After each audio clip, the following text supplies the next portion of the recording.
Okay good. जी। अच्छा जी, madam, किसने question करना था? जी बताएं। मैंने करना था। मैडम मेरा क्वेश्चन ये था कि जैसे अब आपने एंडोमेट्रोसिस और इनफर्टिलिटी पढ़ाया था, तो मैडम हम्म। आपने उसमें अब ये था कि आपने तो जो एक सिनेरियो दिया था कि वो 5 इयर्स की इनफर्टिलिटी के साथ है पेशेंट, और अब हमारे पास जो आई है वो जो एक कॉम्प्लेक्स सिस्ट के साथ थी। तो मैम मुझे ये हम्म। क्वेश्चन करना था कि अब जैसे हम उसके इन्वेस्टिगेशन मांगते हैं, तो मैम 5 साल बाद भी मैं उसका ट्यूबल पेटेंसी ही करना चाहूंगी या मैं लेप्रोस्कोपिक एंड डाई को प्रेफर करूंगी उसके लिए? देखो, दो चीजें जहां पे अब आपने ठहरा, मैं बाकियों को म्यूट करूंगी क्योंकि वो फिर शोर हो रहा है। जिसने अब क्वेश्चन करना होगा वो खुद अनम्यूट कर लेगा। अच्छा देखो, दो चीजें हैं जहां पे आपने प्रायोरिटाइज करना है, हिस्टेरोसेल्पिंगोग्राम वर्सेस लेप्रोस्कोपी। उसके अंदर ईयर्स इतने इंपॉर्टेंट नहीं है, उसके अंदर दो तीन चीजें इंपॉर्टेंट है। आपने पेशेंट को प्रोज एंड कॉन्स बताने हैं। आपने हिस्टेरोसेल्पिंगोग्राम का बताना है कि it's done in unsterilised condition in the X-ray department, done by the X-ray technologist, and obviously it's painful. Secondly, इसका जो सक्सेस रेट है, इसकी सेंसिटिविटी 60%, फॉल्स का 40% रेट है। यानी कि अगर हिस्टेरोसेल्पिंगोग्राम में ब्लॉक ट्यूब्स आ जाती हैं तो भी आगे डायग्नोस्टिक लेप्रोस्कोपी होती है। इंस्टेड जो डायग्नोस्टिक लेप्रोस्कोपी है, इसका 100% सेंसिटिविटी है, and then it's done in operation theatre under anaesthesia in sterilised conditions. तो ये सारा बता के देन यू विल डिसाइड। अगर obviously gold standard is laparoscopy, it's not because she is married for 5 years या जो भी। बट अच्छा, दूसरी चीज ये कि there is a finding already in an ultrasound which is a complex cyst. अगर एक पेशेंट इनफर्टिलिटी के साथ है और आपने उसका वर्कअप करना है और उसके अंदर पहले ही अल्ट्रासाउंड पे कॉम्प्लेक्स सिस्ट है, and you think that you she will already need a laparoscopic surgery later on, तो फिर हिस्ट्रोसेल्पिंगोग्राम के बाद आप उसकी, अगर पहले ही आपने लेप्रोस्कोपिक सर्जरी प्लान की है, तो फिर तो डायरेक्ट लेप्रोस्कोपिक सर्जरी हो जाएगी। However, now in endometriosis, there is no need of the laparoscopic surgery directly.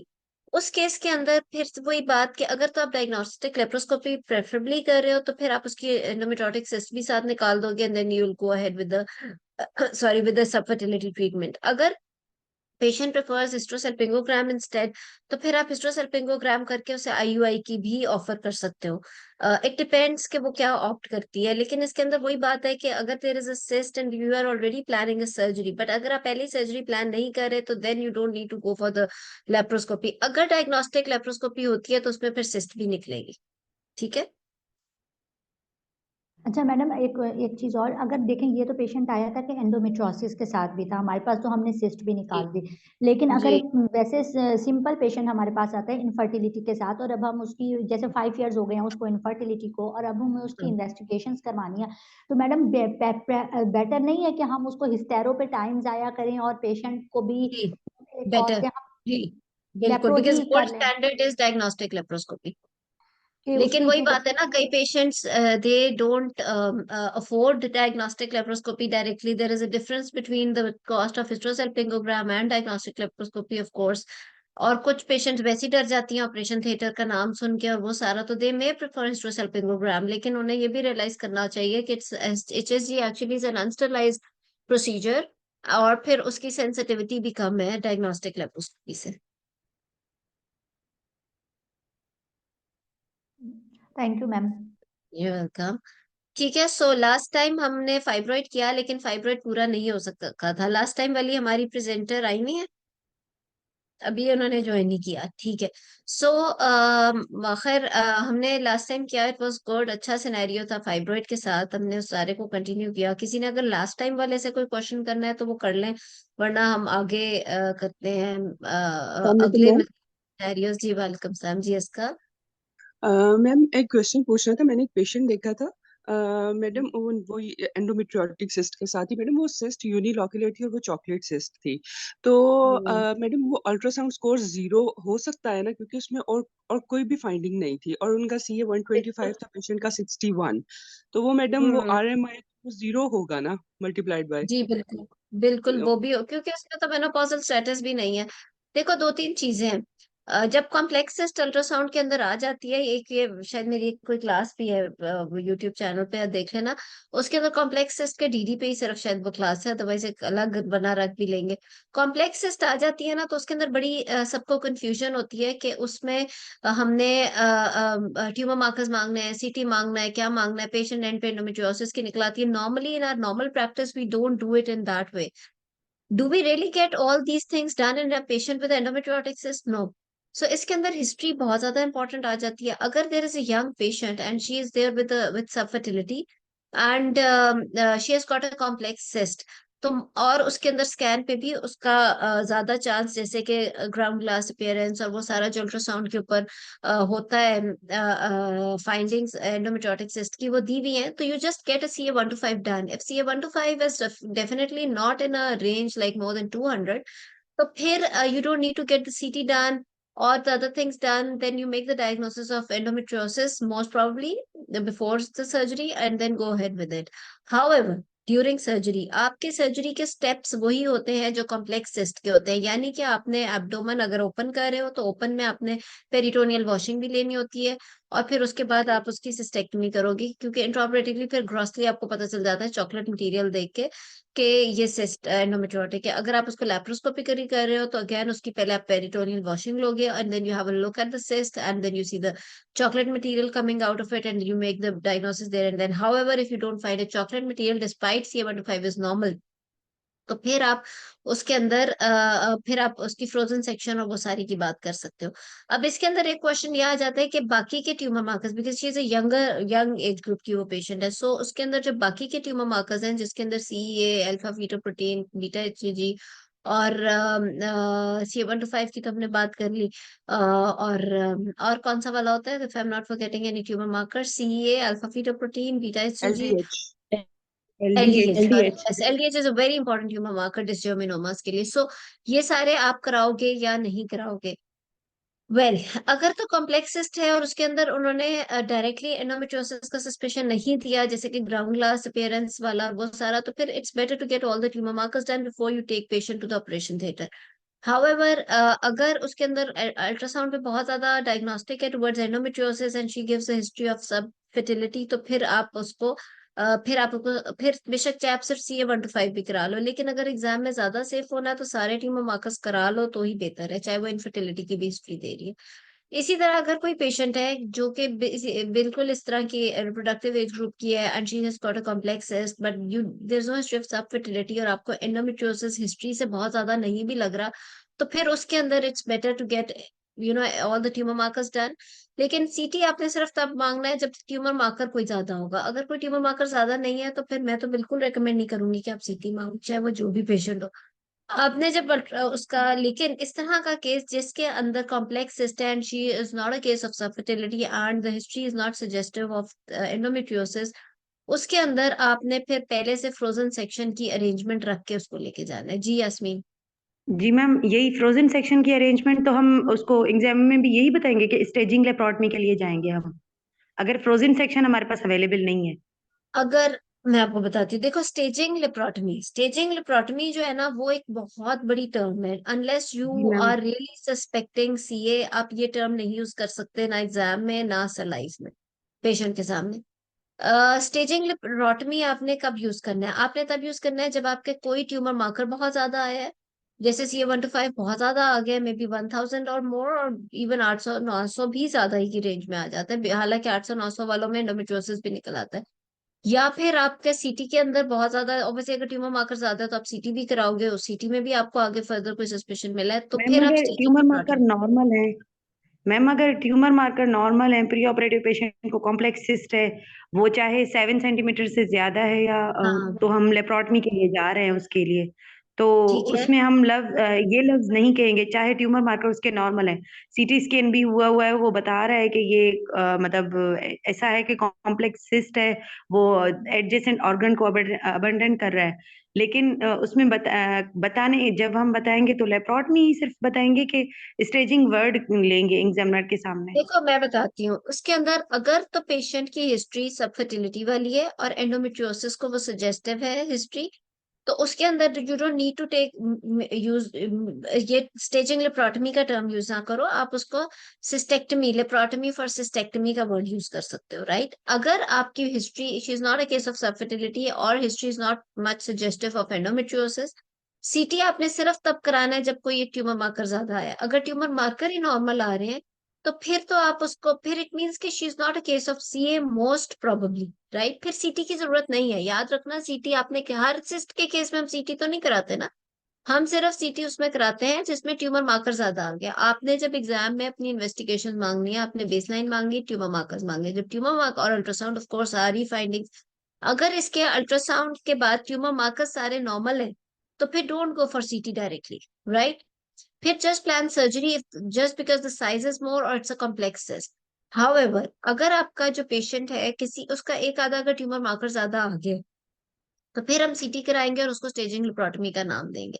अगर वो यंग पेशेंट है, ट्यूमर मार्कर सारे नॉर्मल है, सीटी की जरूरत नहीं है। अल्ट्रासाउंड फॉर एग्जांपल अगर बहुत ही ज्यादा सजेस्टिव है, जैसे कि अल्ट्रासाउंड में कहें कि बहुत ब्लड फ्लो आ रहा है, थिक कैप्सूल है, उसका जो एम रूल है वो बहुत हायर है, तो फिर आप उसको फिर भी ट्यूमर मार्कर्स नॉर्मल के साथ सीटी सजेस्टिव है, which is very very rare. अगर अल्ट्रासाउंड में इतनी ज्यादा सस्पिशन दी हुई हो, जैसे कि बहुत ज्यादा ब्लड सप्लाई है या बहुत ज्यादा उसका कैप्सूल थिक है, तो फिर आप उसको सीटी करा भी लेते हो अगर ट्यूमर मार्कर्स नॉर्मल है। लेकिन अगर उसके ब्लड सप्लाई, जैसे किसी ने कहा कि उसका एम रूल नहीं आ रहा था, सारे बिनाइन वाले फीचर्स आ रहे थे despite septations and but the capsule was not thick maybe, और maybe the blood supply जो कि डॉपलर पे हम देखते हैं अल्ट्रासाउंड में, अगर कैप्सूल का ब्लड सप्लाई ठीक आ रहा है and the tumour markers are normal, don't go for the CT in that case, she is a young patient. However, if it's a complex cyst, आप फिर भी कहोगे because it's a complex cyst and और उसकी history इस तरह की suggestive लग रही है, तो आप at the time of surgery you can keep the frozen section arrange, management of वो फैसिलिटी ऑफ फ्रोजन सेक्शन आप अरेंज करके उस वक्त आप intra operative look of cyst से फाइनलाइज करोगे कि is it complex looking cyst, और आपको उस वक्त फ्रोजन सेक्शन करके भेज के, लेकिन उससे पहले प्री ऑपरेटिवली पेशेंट पूरी तरह काउंसल्ड हो कि there is this type of cyst और मैं फ्रोजन सेक्शन करूंगी, और फ्रोजन सेक्शन में अगर सी आया तो क्लियरेंस सर्जरी होगी। फ्रोजन सेक्शन का यही मकसद है ना कि फिर क्लियरेंस सर्जरी हो। लेकिन अगर जी मैम। और secondly, if you take such patient to operation theatre and you don't have a facility of frozen section at all, however, अगर आप चाहो तो हर जगह फ्रोजन सेक्शन की फैसिलिटी अवेलेबल कर सकते हो इफ यू रियली, अगर इसमें थोड़ी सी हमें एफर्ट करनी पड़ती है। कुछ लैब्स हैं जो ये फैसिलिटी देती हैं, तो लेकिन इफ अगर आप कहो कि फ्रोजन सेक्शन की फैसिलिटी नहीं available and you and up in that type of cyst कि आप या फिर इंट्रा ऑपरेटिवली कई दफा होता है कि आपको सिस्ट नहीं लगती ऐसी कि it's a very complex type of cyst and you don't really think कि इसका मैं मुझे कुछ हिस्टोपैथोलॉजी करानी है, या आप डायरेक्टली ओवरी भी कर देते हो, उफरेक्टमी कर देते हो, फैमिली कंप्लीट है वो सारा कुछ, और लेकिन बाद में बायोप्सी पे सीए आ जाता है, for example you have done cystectomy और बाद में अनोइंगली सीए आ जाता है, which is a rare thing to happen but it can happen and it does happen in the real life as well. और एग्जाम में भी ऐसे सिनेरियो पे आप एंड अप हो सकते हो, तो ना तो रियल लाइफ में परेशान, obviously it should not happen like that, your patient should be completely evaluated pre operatively, but फिर भी बिकॉज अल्टीमेट डायग्नोसिस हमेशा हिस्टोपैथोलॉजी पे होता है। इवन हमें कई दफा ट्यूमर मार्कर्स भी धोखा दे जाते हैं, सीटी की रिपोर्ट भी उस तरह, और एंड पे हिस्टोपैथोलॉजी पे आके एकदम से रिपोर्ट आ जाए तो और पेशेंट की आपने सर्जरी कर दी हुई है, तो then you can always go back to the patient, आप उसको बताओ कि ये आपकी रिपोर्ट आई है and the ultimate treatment is the clearance surgery, and you can always take patient back to the operation theatre, may be after 1 week और 10 days, जब भी हिस्टोपैथोलॉजी की रिपोर्ट आई है, you can take her back to operation theater and do the clearance surgery, because if the clearance surgery is ultimate treatment तो वो तो करनी है। तो सो द थिंग इज के इसके अंदर दो तीन चीजें जिसमें आप लोगों को कंफ्यूजन होती है कि प्री ऑपरेटिवली किस में क्या इन्वेस्टिगेशन, हर एक में सीटी नहीं कराना, नंबर वन। नंबर टू ये कि हिस्ट्री बहुत इंपॉर्टेंट है पेशेंट की, if the history is suggestive of endometriosis and she's a case of subfertility and there's a complex cyst and on ultrasound there is ground glass appearance and endometriosis, ज्यादा से ज्यादा ही अगर आप safe रहना चाहते हो तो आप उसके सारे ट्यूमर मार्कर्स करा लो, राइट? यंगर एज ग्रुप है, आप उसके ट्यूमर मार्कर्स करा लो, you're taking her to operation theatre, और आप उसको बता दो कि most likely things seem to go towards endometriosis और मैं आपकी सबफर्टिलिटी की ट्रीटमेंट के लिए अंदर लेके जा रही हूँ, और इंट्रा ऑपरेटिवली जब एग्जाम में भी बोलो तो सारी अपनी फाइंडिंग्स एंडोमेट्रियोसिस के हिसाब से ही लेके चलो, राइट? ताकि बात उस तरफ जाए ही ना कि सीए या फ्रोजन सेक्शन या वो सारा कुछ। लेकिन अगर history is not suggestive of endometriosis and there is a complex cyst in a younger patient, you are getting all the tumour markers and कोई एक ट्यूमर मार्कर भी ज्यादा है, CA 1 to 5 भी मैं आपको बार बार कहूंगी कि ज्यादा का मतलब ये है कि एटलीस्ट 200 से ज्यादा या कुछ ऐसा कि आपको लगे कि उसका सीटी की जरूरत है, मतलब it should be quite high. CA 1 to 5 थोड़ा बहुत हाई, 100 150 तक तो वैसे ही पेरिटोनियल इरिटेशन या एंडोमेट्रियोसिस में हो जाता है। या फिर कोई और में भी अल्फा फीटोप्रोटीन या एलडीएच कुछ भी अगर उसका ज्यादा है, तो फिर आप उसका सीटी कराओगे, और फिर आप उसकी अगर तो सीटी में भी कुछ आ जाता है, ट्यूमर मार्कर ज्यादा है, तो either you plan the clearance surgery at the first place, और फिर वो तो फिर एक सीए की तरह चलेगा ना पेशेंट। इसी तरह अगर आपको unknowingly all of a sudden intraoperatively abnormal looking cyst है, तो आप फ्रोजन सेक्शन उस वक्त भी अरेंज कर सकते हो। अगर ट्यूमर मार्कर्स नॉर्मल है but there is a complex cyst and history is not suggestive of endometriosis, तो भी आप अगर सर्जरी पे लेके जा रहे हो, फ्रोजन सेक्शन अरेंज कर सकते हो। और अगेन अगर अननोइंगली इंट्राऑपरेटिवली या बाद में आपकी बायोप्सी पे सीए आ जाता है, तो which is a rare thing to happen. It happens very, very rarely in real life, and it happens rarely in exam as well. लेकिन उस सिनेरियो में भी हाथ पाँव खोलने की जरूरत नहीं, परेशान नहीं होने की जरूरत होती है। आप अब हो गया है, तो उस चीज को ठीक करने की बात होती है, तो उसमें फिर आप उसको वहीं पर ले जाके उस चीज को सॉर्ट आउट कर लेते हो कि you can always take her back to the operation theatre. ठीक है। जी ma'am, thank you ma'am. Ma'am You're sorry, welcome. आज टॉपिक ओवेरियन सिस्ट तो नहीं है, लेकिन एक आखिरी क्वेश्चन है। हाँ, लेकिन क्वेश्चंस बहुत अच्छे कर रहे हो जी। मैम क्वेश्चन ये है कि क्लिनिकली हिस्ट्री पे जब वो पेशेंट कहते हैं शॉर्ट ड्यूरेशन की हिस्ट्री हो तो हम मैलिग्नेंट कहते हैं, और लॉन्ग ड्यूरेशन हिस्ट्री हो तो हम बेनाइन थोड़ा मतलब माइंड बनाते हैं, लेकिन मुझे नहीं शॉर्ट समझ ड्यूरेशन आया, कितना सॉरी। Short duration? शॉर्ट क्या फिर से पूछे? मैम हिस्ट्री में शॉर्ट ड्यूरेशन हो अगर मास की, तो हम ये अज्यूम करते हैं ना कि ये मैलिग्नेंट होगा जो इतनी जल्दी ग्रो कर गया। देखो, ये थोड़ी सी ना, it doesn't have much of a scientific evidence. हम कभी अच्छा, ड्यूरेशन पे, हमारी जो मिलिग्नेंट और बिनाइन की स्कोरिंग है उसमें ड्यूरेशन का कहीं जिक्र ही नहीं है। ठीक है, जो हमारी गाइडलाइन सही है है मैम। उसमें तो कहीं जिक्र नहीं है। सो ये आप इसका कोई एविडेंस नहीं है, तो इसमें ड्यूरेशन पे आपकी आपकी मैनेजमेंट नहीं चेंज हो सकती। ठीक है। ठीक है, तो जो हमारी हिस्ट्री सीए की या कोई भी ओवेरियन सिस्ट की है, उसके अंदर डेफिनेटली अगर यंगर एज ग्रुप है, फर्टिलिटी तो इम्पोर्टेंट है ही, लेकिन उसके बाद सारे रिस्क फैक्टर्स इंपॉर्टेंट है, जिसमें फैमिली हिस्ट्री आती है, उसकी ब्रेस्ट फीडिंग की हिस्ट्री आती है, उसका कॉन्ट्रासेप्टिव यूज की हिस्ट्री आती है, उसका जितने भी रिस्क फैक्टर्स हैं for CA ovary with CA breast, because ये लिम्फ सिंड्रोम जो होता है उसके अंदर ये दोनों चीजें एक साथ एसोसिएटेड होती है। तो उस सारी चीज की आप फिर हिस्ट्री लेते हो, वेट लॉस ऑफ कोर्स, और वो सारा कुछ जो हम जिस तरीके से लेके चलते हैं। ठीक है, वो चीजें मैटर करती हैं हिस्ट्री में। ठीक है, सो गुड। अच्छा, कोई अगर वैसे अगर आप लोगों ने सिनेरियोज या कोई क्वेश्चंस फाइब्रोइड से रिलेटेड भी करने हैं, तो हम अलग अलग उसके सिनेरियोज भी डिस्कस कर लेते हैं। लास्ट टाइम मेरा ख्याल है हिस्ट्री मैम किसी ने एग्जामिनेशन चैट तो कवर हो बॉक्स गया में था। लिखा है एक scenario fibroid sorry sorry, related. कहाँ है? मैं चैट में खोलती हूँ, तो आप पूछ लो। वैसे भी हैंड रेस करके पूछ लो ना, वो ज्यादा फिर आसान हो जाता है, सब सुन भी लेते हैं। Keeping ji ma'am. In 3 centimeter fibroid as only cause of subfertility should go for mammectomy or surgical option। अच्छा देखो, दो तीन चीजें क्विकली कवर कर लेते हैं फाइब्रोइड की, इसी तरह मैनेजमेंट की क्वेरीज में। अगर तो सबफर्टिलिटी से रिलेटेड अगर करेंगे, कब आपने माइमेक्टमी करनी है? देखो, if it is a 3 centimeter fibroid and it is not affecting the endometrium, it is either myometrial, or it is subserosal fibroid, तो उसके अंदर you don't need to go for the myomectomy. क्यों करेंगे मायोमेक्टमी अगर वो आपके endometrium को indent नहीं कर रहा? स्कैन पे पता चल जाता है। या if you are doing for example, उस पेशेंट की अगर डाई टेस्ट हो रहा है विच इज द लेप्रोस्कोपी, और साथ आपने हिस्ट्रोस्कोपी भी करके देख ले जस्ट टू सी कि फाइब्रोइड एंडोमेट्रियम को इंडेंट कर रहा है या नहीं। अगर एंडोमेट्रियल कैविटी इज स्मूथ, तो फिर there is no need of doing myomectomy. However, if there is a patient who is going to go through IVF, जिसका प्लान IVF का है, and there is a 3 centimeter fibroid, उसके अंदर भी करने की जरूरत नहीं है अगर वो एंडोमेट्रियम को इंडेंट नहीं कर रहा। लेकिन अगर उसके मल्टीपल स्मॉल फाइब्रॉइड्स हैं, जैसे कोई एक 1 सेंटीमीटर का, एक 3 का, एक 2 का, उन सारों फाइब्रॉइड्स को मिला के अगर टोटल साइज 4 सेंटीमीटर से ज्यादा बनता है, then even then if it is not indenting the endometrial cavity, then it's better to remove those fibroids before she goes for for the embryo transfer। उसकी वजह यही है कि ओवरऑल उसका सक्सेस रेट कुछ बढ़ सकता है। ठीक है, सो उस केस में आप मायोमेक्टमी करते हो इनफर्टिलिटी में। और आई होप कि I have told a lot of time steps of myomectomy in a patient who wants to conceive later on as well. उसमें ब्लड लॉस के क्या स्टेप्स होते हैं, उसमें एडिशंस कम से कम रखने के क्या स्टेप्स होते हैं। आई होप कि वो सारी बात हम कर चुके हैं।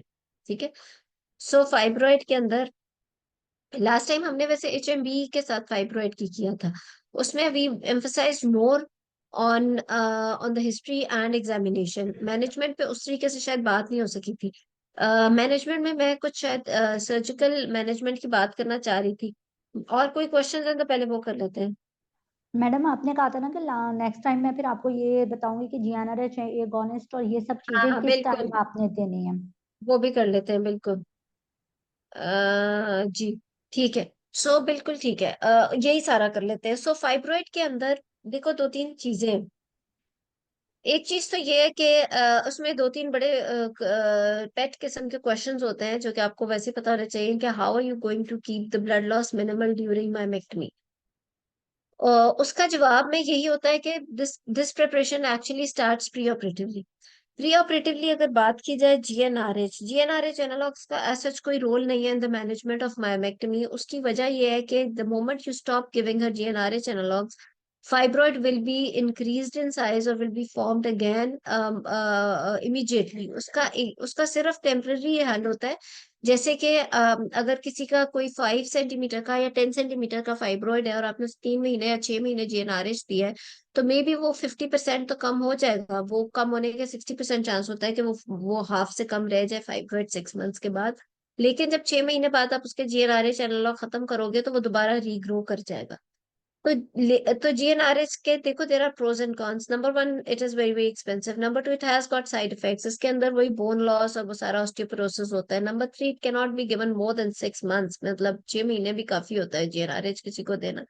अच्छा, और नंबर फोर ये कि अगर आप माइमेक्टमी प्लान कर रहे हो after giving her GnRH analogue, तो सर्जरी एक्चुअली थोड़ी सी डिफिकल्ट हो जाती है बिकॉज वो प्लेन जो टिश्यूज के प्लेन होते हैं जो कि फाइब्रॉइड और नॉर्मल टिश्यू के बीच के प्लेन्स होते हैं, वो उसके बीच में वो करता है, वो प्लेन खराब कर देता है, जो कि हमें एक बड़ा इजी माइमेक्टमी हो जाती है। If you reach that plane तो बड़े आराम से फाइब्रॉइड फौरन से निकल आता है। तो इस केस के अंदर जिसमें जीएनआरएच एनालॉग मिला हो तो वो प्लेन्स खराब हो जाते हैं। The surgery actually becomes very difficult because you don't know exactly कि फाइब्रॉइड कहाँ पे एंड हो रहा है और यूट्रस का नॉर्मल टिश्यू कहाँ शुरू हो रहा है। उसके अलावा ये जो जीएनआरएच एनालॉग्स हैं ये फाइब्रॉइड के टेक्सचर को और लुक को चेंज कर देते हैं, यानी कि it gives fibroid look just like sarcoma।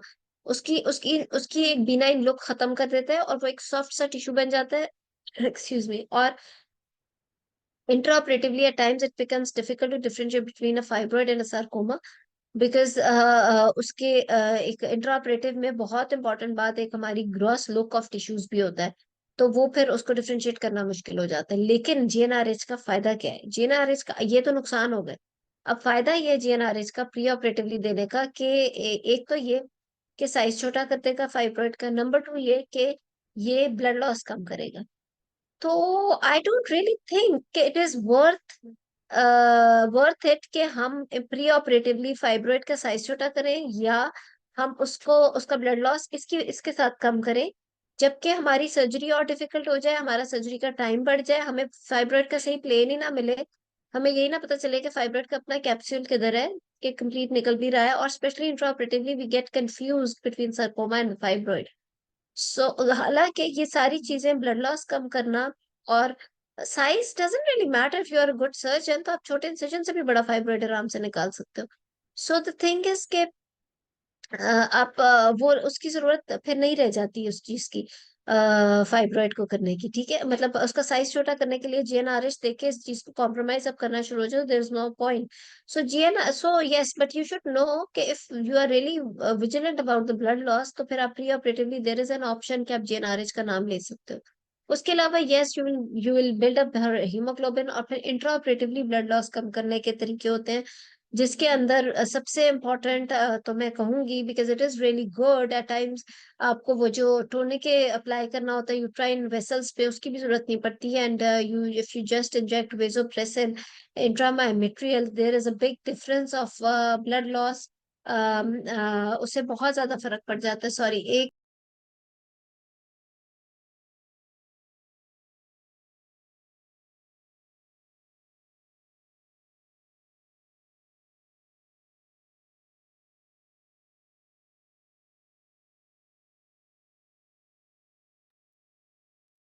ठीक है। तो इस चीज में मैं क्या कह रही थी, हाँ, वेसोप्रेसिन। सो वेसोप्रेसिन जब आप इंट्रामाइट्रियल इंजेक्ट करते हो तो उससे ब्लड लॉस में बहुत ज्यादा फर्क पड़ जाता है, और वेसोप्रेसिन हर जगह मतलब यू कैन गेट इट। और वेसोप्रेसिन के नाम से भी मिलता है, टर्लीप्रेसिन की भी डोज होती है। सो आप उसको जब, लेकिन there is a calculated dose, उसके कुछ यूनिट्स होते हैं जिसके हिसाब से आप इंट्रामाइट्रियल देते हो, तो उससे ब्लड लॉस। एंड देन बाकी आप लोगों को भी इंट्राऑपरेटिवली ब्लड लॉस कम करने के तरीके पता है, जिसके अंदर टोनिक अप्लाई हो जाता है लोअर सेगमेंट में, यूट्राइन आर्टरी एम्बोलाइजेशन की। ओके, यूट्राइन आर्टरी एम्बोलाइजेशन पे भी बात कर लेंगे, अभी पहले माइमेक्टमी पूरी कर लें, ठीक है। सो इंट्राऑपरेटिवली आपने ब्लड लॉस ऐसे। और एडिशंस कैसे कम करोगे? एडिशंस ऑफ कोर्स शुरू से ही आप उसकी विजिलेंट, ऑब्वियसली वो जो जिसे कहते हैं कि surgical technique matters. And then you use sponge, सबसे कम से कम करके यूज करोगे। Then where to you give incision on the uterus also matters. एक तो सबसे ज्यादा उसके उस एरिया में जहाँ पे फाइब्रॉइड का आपको पीक नजर आती है वहां पर आप दोगे, सो दैट द गलत जगह इंसिजन ना हो। उसके अलावा ये कि अगर पोस्टीरियर फाइब्रॉइड है, पहले एक जमाना था कि एंटीरियरली जाया करते थे पोस्टीरियर फाइब्रॉइड निकालने के लिए, बिकॉज पोस्टीरियरली एडिशन ज्यादा बन जाती थी। बट अब पोस्टीरियरली ही हम जाते हैं और पोस्टीरियर फाइब्रॉइड निकाल लेते हैं, इंस्टेड के कैविटी खोल के पोस्टीरियर फाइब्रॉइड निकाला जाए।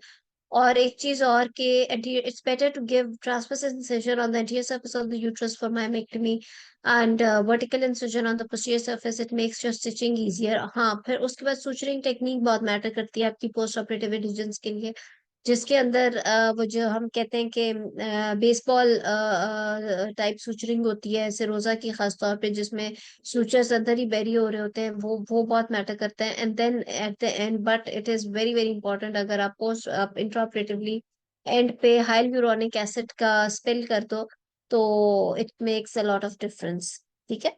सो एडिशंस का इस तरह होता है। सो ये चीजें आपको इसी सीक्वेंस में इसी तरह पता होनी चाहिए कि आपने ब्लड लॉस कैसे कम करना है, एडिशंस कैसे कम करनी है।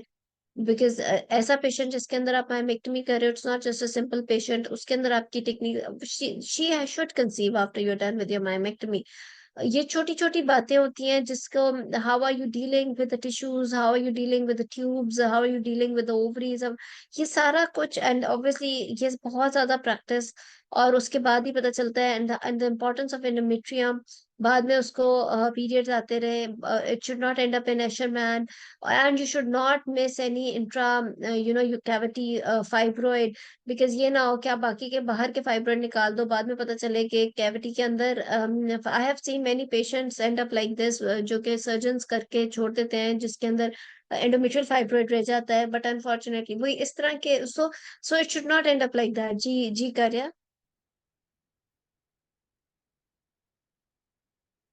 जी, आपने हैंड रेस किया है डॉक्टर मैम कार्या। आपने एडिशन प्रिवेंट करने के लिए कि स्टिच का नाम भी लिया था, वो क्या ना था?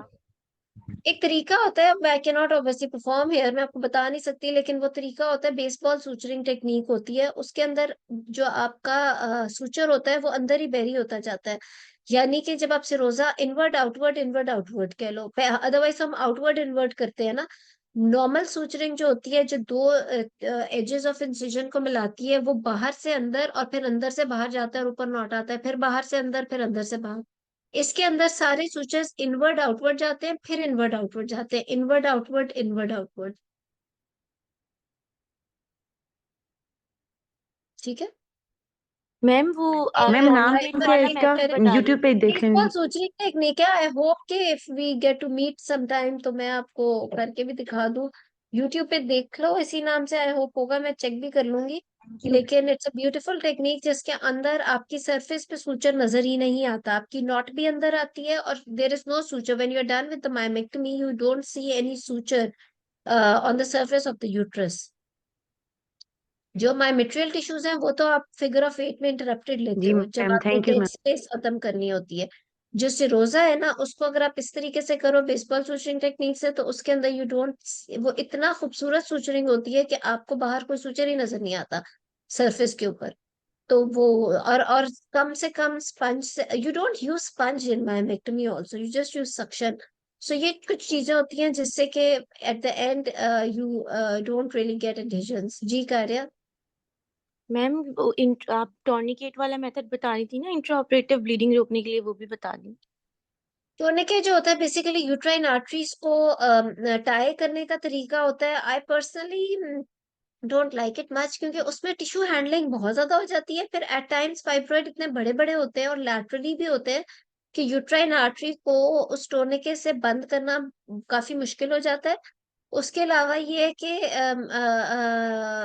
Instead if you are able to inject vasopressin in a calculated dose, तो इंट्रामाइमेट्रियल, तो वो आपको बहुत आसानी करता है। हाउएवर अगर टोनिक अप्लाई करना है तो वो उस केस में होगा कि लोअर सेगमेंट में उस तरह से फाइब्रोइड नहीं होंगे, और आप उसको बिल्कुल यूट्राइन आर्टरी के साथ ब्रॉड लिगामेंट में विंडो बना के जो है ये जो ड्रिप सेट का होता है उसको आप गुजार दो। There are tonic clamps also by the way, Bonney's clamp शायद उसको कहते हैं, वो भी आप अप्लाई कर सकते हो यूट्राइन आर्टरीज के ऊपर। और या फिर ये टोनिक के जो आप लेके उसको लोअर सेगमेंट पे थ्रू एंड थ्रू टाई कर देते हो और आपकी यूट्राइन आर्टरीज जो है वो टाई हो जाती है जी।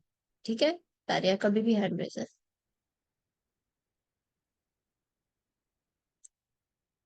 ठीक है, इंसिजन का तो मैं बता चुकी हूँ, हाँ बिल्कुल किसी ने ठीक किया।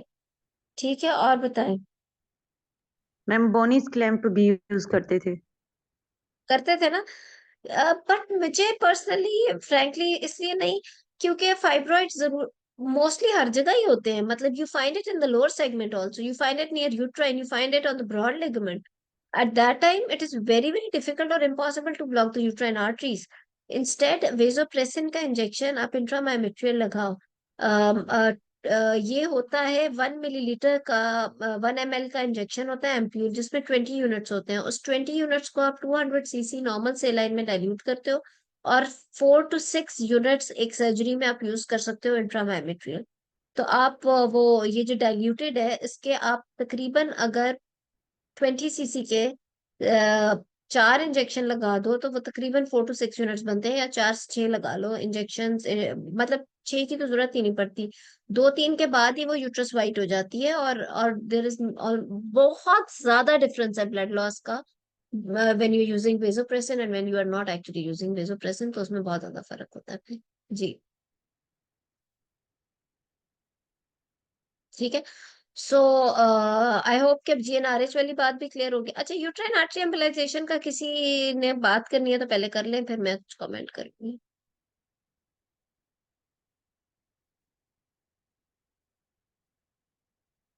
देखो, जो यूट्राइन आर्टरी एम्बोलाइजेशन है ना, एक चीज तो अच्छी है ऑब्वियसली, बहुत ज्यादा बड़ा फर्क है कि एक ऐसी साइंस की इन्वेंशन हो गई कि जिसने एक बहुत बड़ी मेजर सर्जरी से फीमेल्स को बचाना शुरू कर दे। कि आप कह लो कि if someone has got fibroid and going through myomectomy, we all do myomectomies, जो कुछ भी कर लो, बेशक all these measures are there, but it's a major surgery, there is a blood loss and everything. But अगर देखो बात ये, यूट्राइन आर्टरी एम्बोलाइजेशन किसके अंदर आप प्रेफरेबली कर सकते हो। मैं तो ये सजेस्ट करूंगी, और अगर हम गायनी की गाइडलाइंस देखें या जितना भी एविडेंस देखें तो ठीक है, above 40, family complete, there is a single fibroid, you can advise her uterine artery embolization, or it is going to be successful. It is very good also. I've seen many patients who benefit from this. But then there is a patient who wants to conceive, for example, less than 40, and she wants to conceive, और और उसके अंदर fibroids है। Even अगर उसके अंदर single fibroid भी है तो I don't really see uterine artery embolisation as a priority than myomectomy in such patients. हमारी कई देखो, अगर इतनी बड़ी जबरदस्त चीज है यूट्राइन आर्टरी एम्बोलाइजेशन कि वो इतनी बड़ी सर्जरी से पेशेंट को बचा रहा है और 6 महीनों में फाइब्रॉइड खत्म कर रहा है, तो अभी तक माइमेक्टमी को इसने रिप्लेस क्यों नहीं किया वर्ल्ड ओवर। आप जितने कॉन्फ्रेंसेस में चले जाओ, आई हैव अटेंडेड कॉन्फ्रेंसेस जिसके अंदर काफी पेपर्स थे, but I have not seen anyone giving preference to uterine artery embolisation over myomectomy. आप इंटरनेशनल डेटा उठाकर देख लो, कुछ भी कर लो, young patient who wants to conceive, उसके अंदर uterine artery embolisation is not recommended as a number 1 option. उसके अंदर माइमेक्टमी ही नंबर 1 ऑप्शन है, specially if obviously fibroid is indenting the cavity, जिसके अंदर माइमेक्टमी इंडिकेटेड है ऑफ कोर्स। जैसे अगर छोटा फाइब्रॉइड है 3 सेंटीमीटर का, या इवन छोटे फाइब्रॉइड्स हैं and she is not going through IVF, और उसके एंडोमेट्रियम इंडेंट नहीं हो रही है, जिसके अंदर आपने नहीं करनी माइमेक्टमी, दैट्स अनदर थिंग। लेकिन जिसके अंदर इंडिकेटेड है तो उसके अंदर uterine artery embolisation is not a preferable treatment, उसके अंदर myomectomy is the preferable treatment. तो उसके बहुत सारी बातें ये भी है कि uterine artery embolisation, blood supply and then later on IUGR, may be she would never even conceive ever after uterine artery embolisation etcetera etcetera. तो अगर एग्जाम में भी या रियल लाइफ में भी आपने ऑप्शंस भी देनी है पेशेंट को, तो मैं तो यही कहूंगी कि अबव 40 सिंगल फाइब्रॉइड, और तो उसके अंदर आप चलो ठीक है दे दो यूट्राइन आर्टरी एम्बोलाइजेशन की offer with the family complete. लेकिन अगर 40 के ऊपर है, HMB है और उसके ज्यादा फाइब्रॉइड्स हैं, मल्टीपल फाइब्रॉइड्स हैं, better go for the surgery. क्योंकि उसके अंदर obviously you are not sure. वही बात है, किसी ने लिखा है कि it's expensive, yes uterine artery embolisation is very expensive, not that easily available everywhere, शायद बड़े शहरों में ही है, उधर भी कुछ बड़े हॉस्पिटल्स में ही है, and it is very very expensive. कुछ सरकारी हॉस्पिटल्स में कुछ अर्सा पहले शुरू हुआ था, आई डोंट नो कहीं पे हो भी सकता है कि हो, लेकिन वही बात है कि बहुत रेयरली अवेलेबल है कि कम चार्जेस पे कुछ ऐसा अवेलेबल हो जाए। But then yes, uterine artery embolisation के बाद कॉन्ट्रासेप्शन एडवाइस है। Uterine artery embolisation is not like कि वो कम्प्लीटली कॉन्ट्रासेप्टिव भी हो जाए तो उसके बाद आप अपनी usual, because uterus is inside, तो कॉन्ट्रासेप्शन तो आप प्रॉपर उसी तरह ही करेंगे। तो लेकिन अगेन आपको यूट्राइन आर्टरी एम्बोलाइजेशन के वो थोड़े बहुत जो उन्होंने साइड इफेक्ट लिखे हैं, कितने परसेंट चांस, 20-21% शायद चांस होता है कि स्ट्रेक्टमी पे एंड अप हो, 11-15% चांस होता है कि फाइब्रॉइड्स आर लेफ्ट बिहाइंड, माइमेक्टमी की जरूरत पड़े, एक्सेट्रा एक्सेट्रा। वो सारा कुछ आप उसको करोगे, बट ये बात नहीं है कि it's 100%, it's very very good. I have even done myomectomies in patient above 40 who were advised uterine artery embolization, or and they did not get rid of the fibroid completely and they had to get the myomectomy done because HMB का था। but again वही बात है कि वो तो 100% तो कुछ भी नहीं है, लेकिन अगर आप क्राइटेरिया देखो तो 40 above single fibroid HMB you can give, you can offer uterine artery embolisation. Less than 40 के अंदर अगर HMB है और family for example less than 40 है, जैसे कि 35 प्लस है बट फैमिली कंप्लीट है, सिंगल फाइब्रॉइड है, उसमें भी आप यूट्राइन आर्टरी एम्बोलाइजेशन ऑफर कर सकते हो। बट अगर मल्टीपल फाइब्रॉइड्स है, HMB है, any age group, go for surgery. Depend करता है अगर 40 प्लस है या फैमिली कंप्लीट है 35 प्लस, या जिस भी उसमें हिस्टेरेक्टमी इज बेटर ऑप्शन, और फिर माइमेक्टमी। अगर फर्टिलिटी की कंसेप्शन है या यूट्रस को कंजर्व करना है तो फिर ऑब्वियसली फिर myomectomy should be the first option. Ma'am ठीक है, आई होप ये चीज क्लियर होगी जी। मैम मायोमेक्टोमी में हम इंट्रा ऑपरेटिवली भी डाई टेस्ट करेंगे और पोस्ट ऑपरेटिवली भी करेंगे dye test to dye check the test, tubal status. Good. ये भी बड़ा एक कंफ्यूज सा कर देता है कैंडिडेट्स को, हालांकि इसमें कंफ्यूज होने वाली बात नहीं। You can justify both the things in both ways. अगर आप कहते हो कि for example someone says that I will not do dye test preoperatively और इंट्रा ऑपरेटिवली इन माइमेक्टमी, वो भी जस्टिफाइबल है। उसकी वजह ये है कि अगर कोई कह रहा है कि मैं नहीं करता, उसकी जस्टिफिकेशन ये है कि डाई एक अनस्टरलाइज्ड चीज है। इंट्राऑपरेटिवली अगर आप डाई डालोगे तो वो ऑब्वियसली कैविटी को और आपकी फीड को थोड़ा सा अनस्टरलाइज करेगा। नंबर टू ये कि माइमेक्टमी के 3 मंथ्स के बाद तो वैसे ही ट्यूबल पेटेंसी टेस्ट होना है, ठीक है। तो इस वजह से 3 मंथ्स के बाद जो है आप उसका अगर करना ही है तो फिर मैं क्यों इंट्राऑपरेटिवली करूँ या वो सब।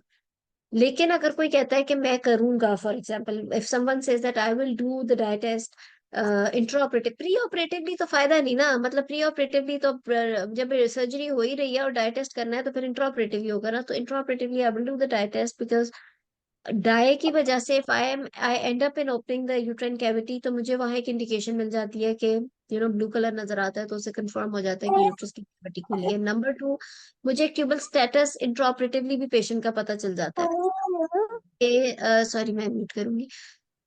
इंट्राऑपरेटिवली भी पता चल जाता है, और कुछ फर्टिलिटी का कुछ काउंसलिंग में हेल्प आउट हो जाता है। However 3 months after myomectomy I will do the dye test again.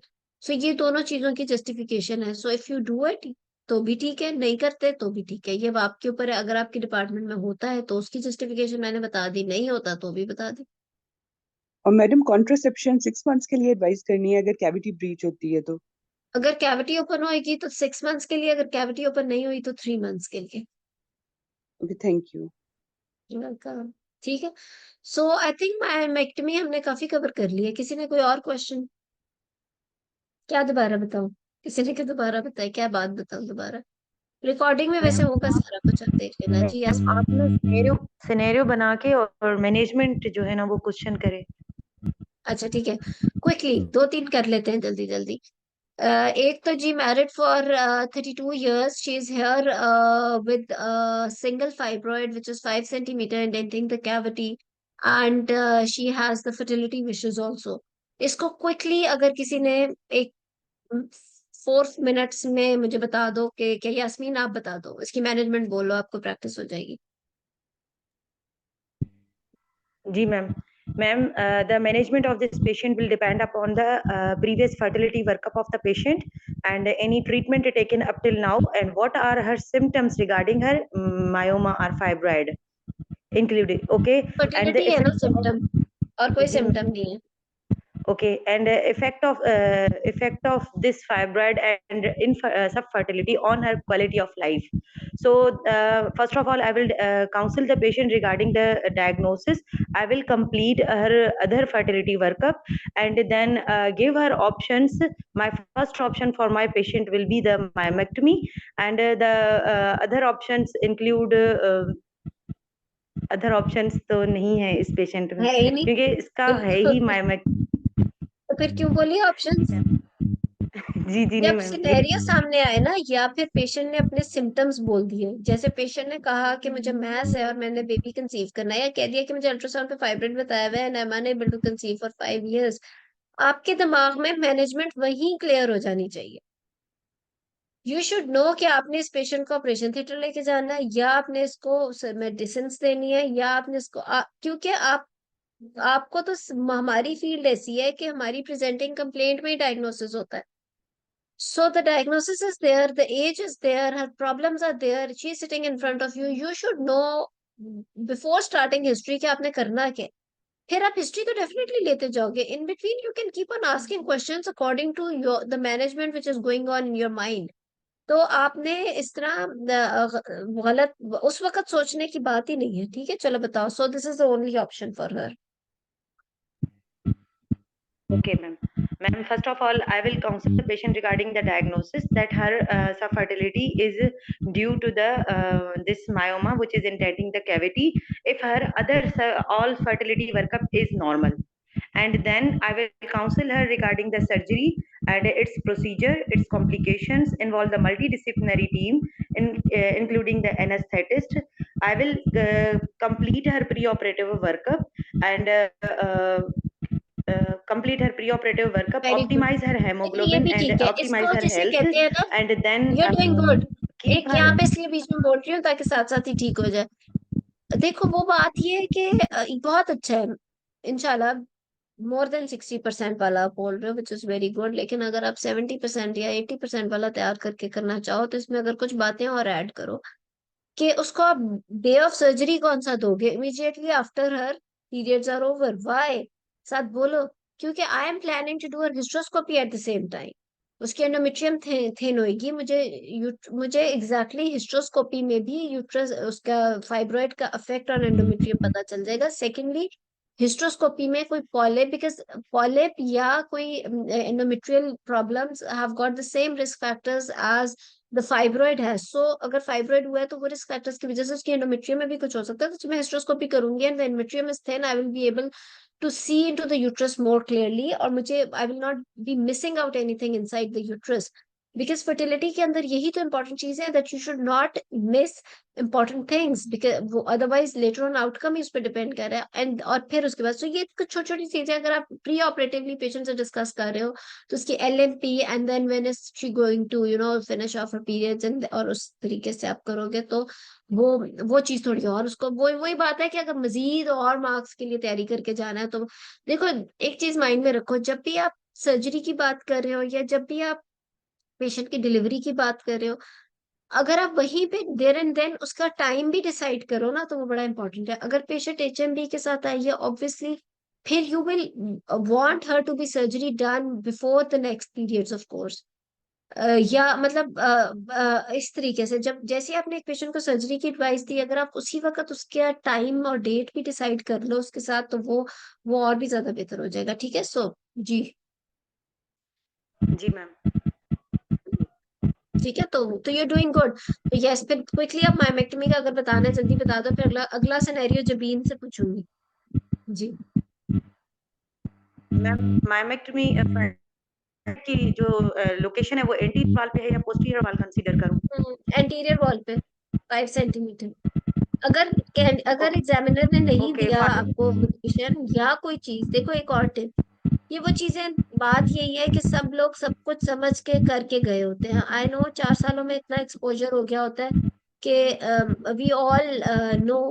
खैर मैं जरा म्यूट कर दूं, डिस्टर्बेंस है थोड़ी सी, कि हम सबको पता होता है कि ये जो है माइमेक्टमी क्या है, किसमें क्या करना है, लेकिन छोटी छोटी बातें हैं जो आपको डिफरेंशिएट करेगा फ्रॉम द रेगुलर कैंडिडेट्स, ठीक है, जिसमें आपका पास होने के और चांस होंगे, और ज्यादा स्कोर करोगे तो अगले स्टेशन में आसानी होगी। तो उसके अंदर वही चीज है कि अगर आप जैसे मैंने टाइम ऑफ सर्जरी की बात की, और अभी पता नहीं मैं क्या कहने लगी थी, अभी आप कुछ कह रहे थे तो मैं कुछ और, आप हाँ टिप एक देने लगी थी कि अब वो मुझे याद ही नहीं रहा कि मैं क्या कहने लगी थी। चलो अभी बीच में याद आता तो बताती हूँ। जी यास्मीन, अभी आप क्या बात कर रहे थे उससे मुझे याद आ जाएगा। Ma'am WHO surgical safety checklist है क्या कह रहे हो? फाइब्रॉइड की लोकेशन कहाँ पे है, एंटीरियर या पोस्टीरियर वाल? हाँ, वो मैं आपको बता रही थी कि अगर फॉर एग्जाम्पल एग्जामिनर ने आपको लोकेशन नहीं दी, या आप कोई सीए का केस कर रहे हो, एग्जामिनर ने आपको स्टेज नहीं बताई, तो खुद ही से इजीएस्ट कर लो, आप इसको इंटीरियर वॉल बना लो।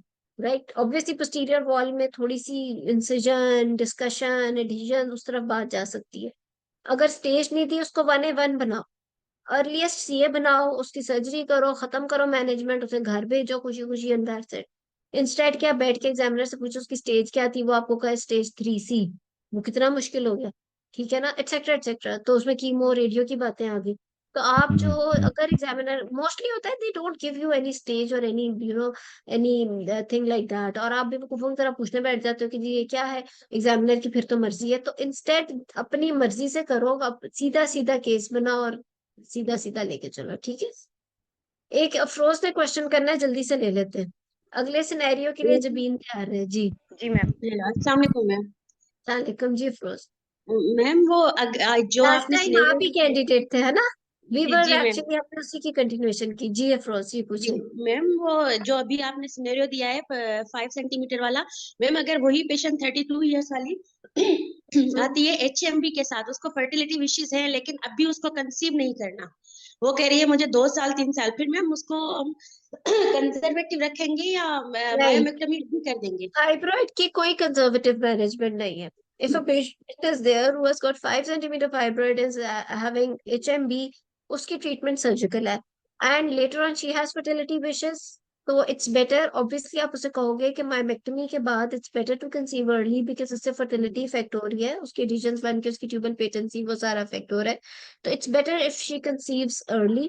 हाउएवर अगर वो बजिद है, फॉर एग्जाम्पल उसका हस्बैंड ही बाहर है, 2 साल बाद आना है, एंड शी हैड HMB और फाइब्रॉइड था, और आपने उसका इंडेंटिंग द कैविटी था, और आपने उसका माइमेक्टमी की है, तो फिर तो ठीक है, मतलब बट देन इवन देन आपने HMB के लिए माइमेक्टमी की है, लेकिन अल्टीमेटली यही है कि she should conceive early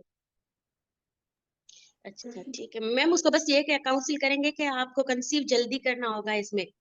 after माइमेक्टमी, क्योंकि फाइब्रॉइड की आफ्टर सर्जरी, फाइब्रॉइड की ट्रीटमेंट सर्जरी है। Once the diagnosis is made that the cause of HMB is fibroid, then there is no point of giving conservative treatment to this patient, ठीक okay है।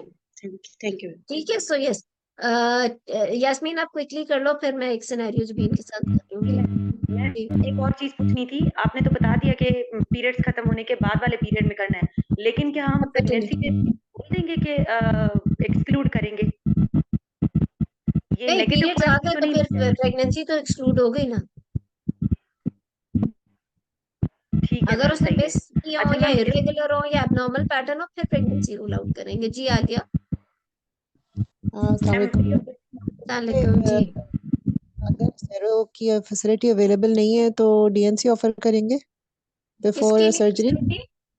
अगर नहीं, स्टेरोस्कोपी कर सकते एक हैं? बात याद रखो, एग्जाम में पहले जमाना था 40 ईयर से पहले, लेकिन अब 45 से पहले, 45 से पहले डीएनसी की जरूरत नहीं होती। There is no need of doing endometrial biopsy. जो टाइप 2C एंडोमेट्रियम है, जिसके लिए हम डीएनसी करेंगे यंगर एज ग्रुप में, इसका इंसिडेंस बहुत रेयर है। अगर तो आपके अल्ट्रासाउंड में एंडोमेट्रियल थिकनेस एबनॉर्मली थिक आ रही है in a young patient which is definitely more than 12 millimetre, तो फिर तो ठीक है, फिर you if you don't have hysteroscopy then you will do DNC.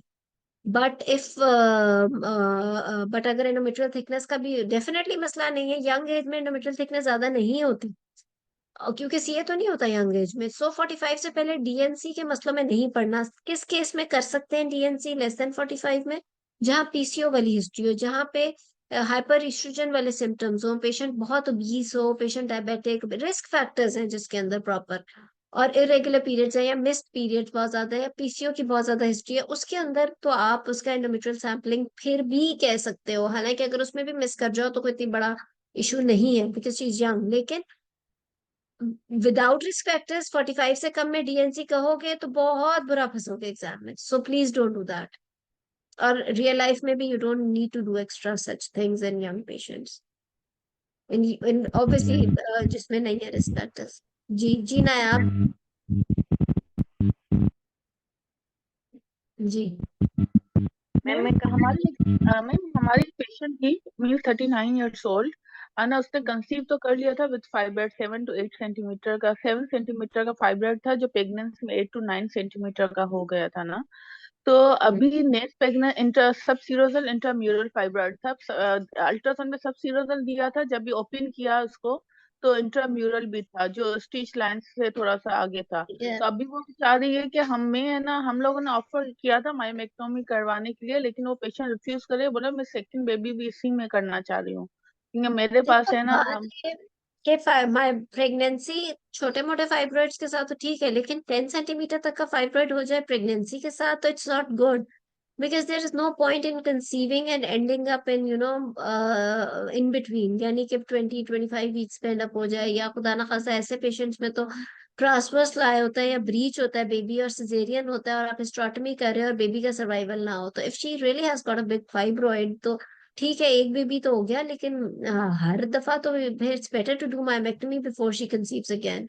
छोटे मोटे फाइब्रॉइड्स हैं, एक दो बार कंसीव कर लिया, she can go ahead with that. लेकिन अगर बड़ा फाइब्रॉइड है या मल्टीपल फाइब्रॉइड्स है, यूट्रस का साइज बड़ा है, तो it's better to do myomectomy before she conceives next time, क्योंकि बड़ा फाइब्रॉइड या बहुत सारे fibroids with pregnancy is not an easy pregnancy, and then the delivery और the caesarean with such type in such patients is not that easy. इस वजह से जी जबी। मैडम मेरा क्वेश्चन है कि जैसे इन्होंने बताया कि प्रेगनेंसी के अंदर तो फाइब्रॉइड का साइज तो रिग्रेस नहीं हो जाता मैम, तो नहीं ये नहीं नहीं साइज नहीं, कम नहीं हो गया पहले क्या? 12 वीक्स में 20% of the size is increased, right? पहले ट्राइमेस्टर में साइज बढ़ता है, उसके बाद नहीं बढ़ता, लेकिन रिग्रेस कभी नहीं होता। जी जी बी ने क्वेश्चन करना है। 6 to 7 बस मैम सेंटीमीटर हो का गया हुआ है, मेरा। अभी आफ्टर प्रेगनेंसी बताया है कि 6 to 7 सेंटीमीटर का, फिर भी वो रिफ्यूज कर रही है ना, तो फिर उस पर 6 भी to वो 7 करनी भी बड़ा है, है ना, उसमें भी करनी चाहिए ना। It's better. जी, लेकिन obviously with all the measures that I have told you, adhesions और वो सारी चीजों का ध्यान करके, क्योंकि वही बात है कि अब एक दफा नेचुरली कंसीव किया तो नेक्स्ट टाइम भी उसे नेचुरली ही इंशाल्लाह करते हैं। जी जबीन। मैम मैं बता दूं मैनेजमेंट। एक सेकेंड नायाब, और सेकंड एक और बात ये कि you always give options to such patients, जैसे कि आपने बताया कि आपने ऑप्शन दी उसको कि माइमेक्टमी करे, शी रिफ्यूज्ड, उसको प्रोज एंड कॉन्स बताओ, फायदे क्या होंगे कि इंशाल्लाह next pregnancy will be a safer pregnancy without a fibroid. Secondly ये कि definitely at the time of delivery अगर माइमेक्टमी के बाद कैविटी ओपन नहीं हुई and she can have normal delivery, अगर कैविटी ओपन हुई है तो फिर सिजेरियन होगा, और लेकिन सिजेरियन भी उसका सेफर होगा as compare to the one के जो उसमें फाइब्रॉइड हो। तीसरी चीज ये कि इसका नुकसान क्या है कि माइमेक्टमी के बाद एडिशंस बनती हैं, it can affect her tubes later on. Number two ये कि अगर उसकी पहले नॉर्मल डिलीवरी है, माइमेक्टमी के बाद कैविटी खुलेगी, तो अब उसका सिजेरियन होगा। तो ये प्रोज एंड कॉन्स बता के फिर जो भी वो ऑप्ट करे तो वो ऑब्वियसली फिर पेशेंट की विश होगी, लेकिन मैम पहले उसका आपने वो ऑप्शन देनी है जो आपके ख्याल से प्रीवियस उसके लिए सीजर होनी ही चाहिए। करवाया उसने, प्रीवियस सीजर ही करवाया उसने। ठीक है, वही अगर तो सिजेरियन है फिर तो जी जैस्मीन क्विकली बता दो 2-3 मिनट्स में। जी ma'am. Ma'am, after counseling, I will give her support, and because it is a very difficult situation, complete her pre-operative workup, involve the multidisciplinary team, and then arrange the blood, and then keep the patient on next operative list on the after the days of the periods, immediately after the days of the periods, and in the operation theater. I will follow the WHO surgical safety checklist after positioning in presence of the good light and exposure and taking all aseptic measures. I will again examine the patient and open the abdomen through the transverse pharyngeal incision, and then I identify the fibroid, palpate the uterus for other fibroid, take measures to reduce the blood loss, and give incision on the fibroid at maximum bulge in the transverse incision, and do enucleation and remove the fibroid, and take measures to reduce the adhesions formation. After hemostasis secured, and I will, if the hysteroscopic facility is also available, I will do it to confirm that there is no intrauterine pathology, and then close the abdomen in the reverse manner, shift the patient into the recovery room, send the specimen for the histopathology lab, and counsel the patient regarding the intraoperative finding and future fertility consensus. Also, I will counsel her if the cavity is breached, counsel for the 6-month contraception, and if the cavity is not breached, I will also counsel her for the 3-month contraception at least, and she can and also counsel her for the future obstetric care. ठीक है, so good. And So overall it was good. I like it कि आप लोगों ने अच्छी चीजें pick कर ली है, इंशाल्लाह से आप और भी बेहतर करते जाओगे. So जबीन के लिए एक scenario. So patient is 42 years of age.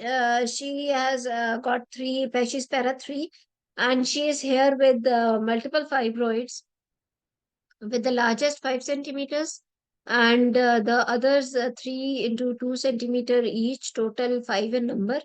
And she is here with ultrasound report, and she has got no symptoms related to the fibroid. तो क्या करोगे? It's an incidental finding on ultrasound. Yes, ma'am. 42 years age, para 3, multiple fibroid, largest 5 centimeter, and then asymptomatic patient. Ji.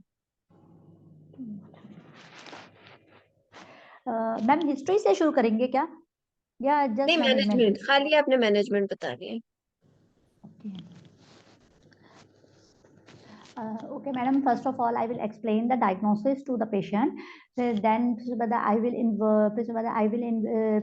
explain the treatment option to my patient, because my patient complete her family. It is age 42 years of age and para 3 plus 0, and whether she has complete her family. So I will counsel my patient about the definitive treatment like hysterectomy. Ma'am, hysterectomy. हाँ ma'am, मुझे ये कि family complete है, 42 years as है, लेकिन patient asymptomatic भी है, तो उसको कोई प्रॉब्लम नहीं भी हो रही, तो हम ऐसे भी तो उसको चला सकते हैं पेशेंट को. आप बताओ, फिर कोई और ट्राई करेगा. चैट बॉक्स में ना लिखें जी, अपने अपना हैंड रेज करके बताओ आंसर्स. माय डेफिनेटिव ट्रीटमेंट के इसमें मैम, मेरा डेफिनेटिव ट्रीटमेंट तो हिस्टेरेक्टमी है. बाकी पेशेंट्स को अगर हम इसको, अच्छा आपकी ये और बताए, कोई और भी बताए. ठीक है, अभी जबीन हम डिस्कस करते हैं. जी फातिमा. मैडम डायग्नोस इसको पेशेंट को काउंसल तो करेंगे regarding the incidental finding that she is having. If she is not having an asymptomatic है तो फिर पेशेंट का कुछ भी नहीं, will do nothing, will just counsel the patient. If she patient को क्या बताओगे? एग्जाम में पेशेंट आपके सामने बैठी हुई है, incidental finding. If she has any pressure symptoms, we will ask about it. If she has any pressure symptoms, asymptomatic है तो फिर मैडम यही बताएंगे कि further on if she develop any pressure symptoms, if she develop any heavy menstrual bleeding, then she can come for the treatment. अभी further अभी still we don't need any treatment, and at the age of menopause जो है वैसे उसके fibroid regress कर जाएंगे जो भी होंगे, तो अभी कुछ भी नहीं करेंगे, आलिया बता दें. ठीक है, ओके गुड. आगे आलिया अभी डिस्कस करते हैं जी. मैडम उसको फॉलो पे तो रखेंगे ना, ये तो नहीं कहेंगे कि ठीक है यू डोंट नीड एनी. जवाब दो ना. So I will ask her to follow up after every 6 months for repeat ultrasound to assess the size of the fibroid if there is any increase. ठीक है, यास्मीन आप बताओ. ठीक है, गुड. ओके. I will जी ma'am, I will counsel her that this is a diagnosis. I will counsel her. आपकी आवाज बड़ी कम आ रही है जी. Ma'am, we will counsel her regarding that it is a benign condition and in asymptomatic condition does not need treatment. Although if she is bad, then we can follow आपकी her. आवाज cut रही है Yasmin, sorry, अभी कोई signal का मसला, I will tell you. ठीक है, देखो जिसने तो स्टेक्टमी बोला वो जवाब बिल्कुल गलत है, क्योंकि if a patient is asymptomatic, it's an incidental finding, उसने किसी वजह से अल्ट्रासाउंड कराया था या जो भी था, उसके अंदर फाइब्रॉइड्स आ गए, इट्स एसिम्प्टोमेटिक, किसी ने लिखा है कि फैमिली हिस्ट्री का पूछेंगे, अगर फैमिली नहीं, फाइब्रॉइड के अंदर सीए की फैमिली हिस्ट्री का कोई लेना देना नहीं है। ठीक है, हो सकता है उसने ईयरली अल्ट्रासाउंड करा रही थी कि उसकी फैमिली में फॉर एग्जांपल उसकी खुदा ना खास्ता मदर में या बहन में सी ओवरी की हिस्ट्री थी, and she was only on follow up के स्क्रीनिंग के लिए वो एक तरह से अपना अल्ट्रासाउंड करा रही है ईयरली, टीवीएस कराती है सी ओवरी के उसकी वजह से, लेकिन नहीं आ रहा, ovaries are normal and uterus के अंदर फाइब्रॉइड्स एंड इट्स एसिम्प्टोमेटिक, तो उसके अंदर भी क्या करोगे, या वैसे भी किसी की इंसिडेंटल फाइंडिंग आ गई है, तो आप तीन चीजें पेशेंट से भी बोलोगे असल जिंदगी में, और आपने एग्जाम में भी, you be very very clear, आपने ये बोला है कि it's an incidental finding, you are asymptomatic, there are fibroids in the uterus which are benign, there is less than 0.1% chance that they get malignant ever in life, right, which is almost nil, 0.1% तो कुछ भी नहीं होता ना, तो they cannot get malignant actually, so they are asymptomatic, they cannot be malignant, we are not going to do anything for them. However, there are fibroids. If anytime, if you develop any symptom, you can always come back to me. Secondly, follow up कैसे करना है? Every year you can get an ultrasound done to keep a check on the size of the fibroids. If obviously अगर fibroid का size इतना बड़ा हो जाए कि पूरी uterus umbilicus तक पहुंच जाए या कुछ, then you can discuss. Even at that time, patient कहती, और एक चीज और बड़ी इंपॉर्टेंट पेशेंट से कहोगे कि menopause के बाद these fibroids are going to regress. सो आपने मेनोपॉज की एज 50 साल की उम्र तक जाना है, उसके बाद तो वैसे ही से रिग्रेस हो जाना है। So if the fibroids are there at the moment and they are not doing anything, तो लेट इट बी, हमने कुछ भी नहीं करना। जब सिम्टम्स डेवलप हो, come back to me, symptoms नहीं है, ईयरली फॉलो अप, ईयरली आप अल्ट्रासाउंड कराएं, साइज बढ़ेगा तब देख लेंगे, तब आपको क्या कह रहे हैं कितना साइज बढ़ा है, देन वी विल सी। और there is almost nil chance, 0.1%, which is very very less, कि ये उसमें सीए में डेवलप, ठीक है। तो ये इसका जवाब है। मैम ये जो इन्होंने मायोमेक्टमी में हिस्टेरोस्कोपी वाली बात की, मुझे समझ नहीं आई, हिस्टेरोस्कोपी क्या ट्यूबल पेटेंसी कर रहे हैं क्या, किस लिए? हिस्ट्रोस्कोपी से ट्यूबल पेटेंसी नहीं होती, hysteroscopy never gives any idea about the tubes, it's only the laparoscopy and the dye test which gives you the definitive diagnosis about the patency of the tubes. Hysteroscopy is done to see the endometrial cavity and the endometrium, any space occupying lesion, or any congenital anomaly or any indentation। उसके अलावा आपको hysteroscopy का और कोई काम नहीं है इसके अंदर। मैम या फिर कैन वी कोई remove multiple fibroids through hysteroscopy or no? we can remove, yes, it depends on the scales, it depends on the usage of the resectoscope. You can definitely remove submucosal multiple fibroids also with the resectoscope। साथ आप patient को however counsel करते हो कि अगर ज्यादा fluid use हो रहा हो तो आप 2 सिटिंग्स में भी कर सकते हो, ठीक है। मैडम यहाँ पे तो फिर दोबारा एनेस्थीसिया देंगे पेशेंट को 2 times? देखो, जब सबम्यूकोजल फाइब्रॉइड के साथ पेशेंट है, either the size is very big fibroid का, या फिर देयर आर मल्टीपल फाइब्रॉइड्स, और पेशेंट विजिट है कि उसने ओपन सर्जरी नहीं करानी है, उसने हिस्ट्रोस्कोपिकली विजाइनली ही रिमूव कराने हैं, then you counsel patient that at times आप 1 सिटिंग में नहीं करते। उसकी वजह यह है कि हिस्ट्रोस्कोपी में फ्लूइड यूज होता है और फ्लूइड ओवरलोड में पेशेंट जाने का चांस होता है अगर एक पर्टिकुलर लेवल से ज्यादा फ्लूइड यूज हो जाए, तो फिर आप उसको काउंसल करते हो कि आप उसको 2 सिटिंग्स में भी, एट टाइम्स आप इमीडिएटली 2 सिटिंग्स नहीं कर देते, एक सिटिंग के बाद कई दफा 2 महीने या 3 महीने के बाद सेकंड सिटिंग करते हो और फिर कंप्लीट रिमूवल करते हो। अगर patient doesn't want open surgery तो आप उसको pros and cons about hysteroscopy as well as open surgery बताते हो, फिर जो वो प्रेफर करे। कुछ कहते हैं हमने एक ही गो में कराना है and there are multiple fibroids and there is a big fibroid in the endometrium, तो आप उसे काउंसिल कर सकते हो कि फिर अगर एक सिटिंग में डेफिनेटली कराना है तो फिर आप ओपन करके कर ले, नहीं तो फिर अगर हिस्ट्रोस्कोपिकली करना है तो देयर इज अ चांस कि 2 सिटिंग्स की भी जरूरत पड़ सकती है, ऑल्दो कम चांस होता है, बट अगेन पड़ भी सकती है, तो आपने तो पेशेंट को फिर बताना होता है, ठीक है, इस तरीके से, ठीक है। So good. इस दफा हमने we have covered almost all scenarios related to the fibroid this time.